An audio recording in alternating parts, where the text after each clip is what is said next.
Баршаңызға сәлем, құрметті оқырмандар. Бүгін сіздермен осындай етті бәліш рецептісімен бөліскім келеді. Бұл рецептте маған ұнайтыны ол қамыр, сондай жұмсақ, песочный, дәмді болып шығады. Бұл видеоны соңына дейін қарап, және де каналыма тіркелуді ұмытпаңыздар, достар. Менің арнамда неше түрлі видео рецепттерді көруге болады. Мысалы, шай дастарханға арналған рецепттер бөлек плейлистте жинадым. Дәл солай салат және түске басар, кешкі және түскі асқа идеялар, таңғы асқа идеялар.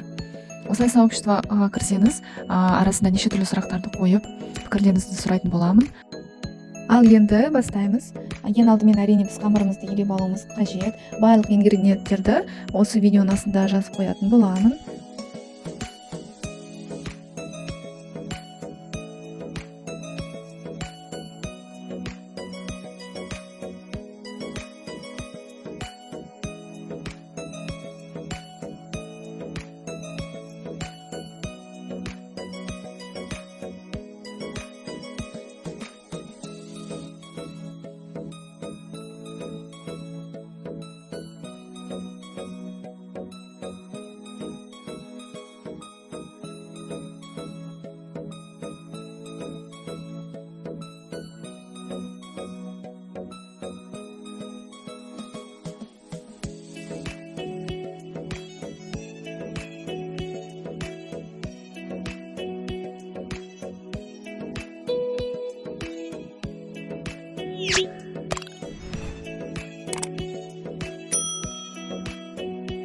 Мінекей біздің қамырымыз осындай жұмсақ, қолға жабыспайтындай қылып шығады.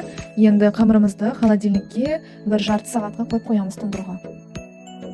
Бәліштің начинкасына мен осылай барлығын соломка қылып турайтын боламын. Етті, картошканы және пиязды. Әрине, достар, соломка қылып турамасаңыздар да болады. Ол міндетті емес. Өздеріңізге қалай ыңғайлы, солай турай беріңіз етті.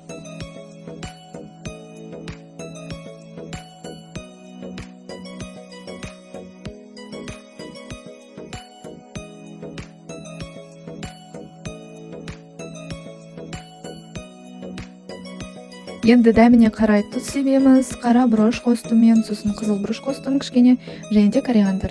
Ол дәміне қарай әрине.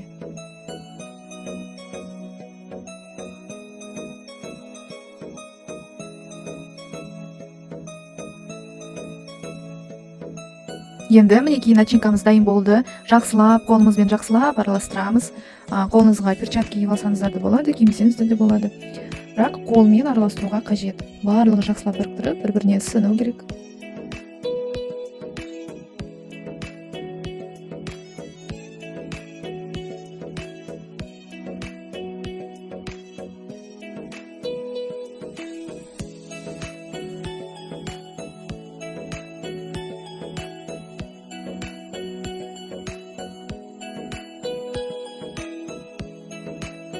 Енді біздің қамырымызды холодильниктен шығарып осылай екіге бөліп аламыз.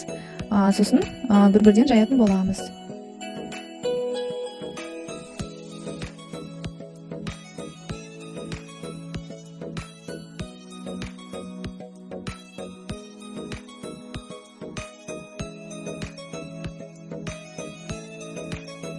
Жайып алған қамырдың бір бөлігін осылай бірден листқа салатын боламыз. Астыға пергамент қағазын пайдалансаңыз болады, немесе астыға сумай жақсаңыздар да болады.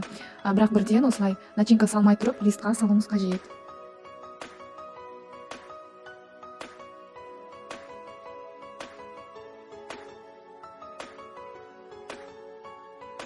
Қамырдың екінші бөлігімен үстінен жауып, шеттерін жақсылап түйетін боламыз.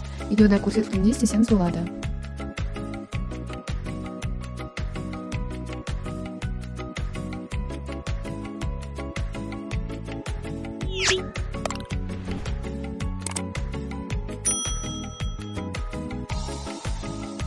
Енді бәлішіміздің үстінен жұмыртқаның сары уызымен жағып, духовкаға пісіруге жібереміз.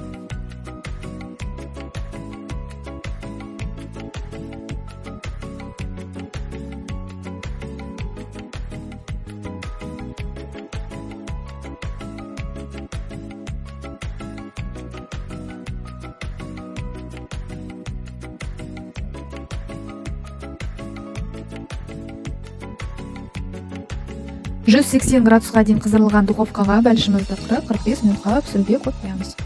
Әрине, әркімнің духовкасы ұқсамайды, сондықтан уақыттары да сәйкес келмеуі мүмкін. Мінекей достар, біздің бәлішіміз дайын болды. Осылай дәмі керемет болып шығады, өте дәмді. Сіз де жасап көріңіз. Осы видеоны соңына дейін қарағаныңыз үшін көп рахмет.